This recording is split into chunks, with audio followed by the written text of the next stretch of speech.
CFMoto has been actively developing new bikes of different styles in recent years. In mid-2023, it released the brand new 450 CL-C in China, which uses the same 450cc parallel twin-cylinder engine as the 450 SR and has a maximum horsepower performance of 40 horsepower. The Milan Auto Show in Italy brought a modification demonstration of the CL-C Low Rider, which used an ancient Gothic front fork design in the front suspension.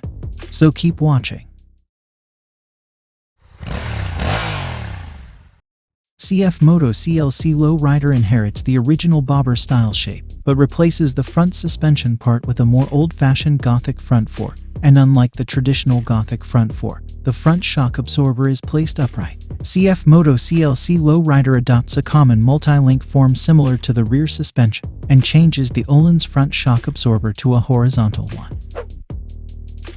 The advantage of this design is to provide a wider space for the headlight.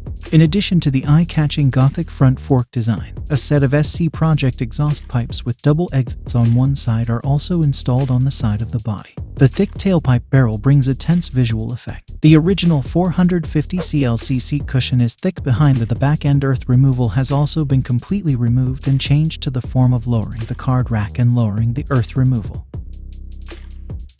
Paired with the already slender wheelbase of CFMoto 450 CL-C and the plump front and rear fat tires, it creates an impact that is not inferior to Harley-Davidson, Indian or Triumph. I have to say that the CFMoto CL-C Low Rider is really a very handsome concept bike, especially the special set of Gothic-style front forks, which brings excellent visual effect. Although the future CL-C Low Rider, the chance of it becoming a mass-produced model is slim, but except for the Gothic front differential, the rest should not be too difficult for modifiers to implement.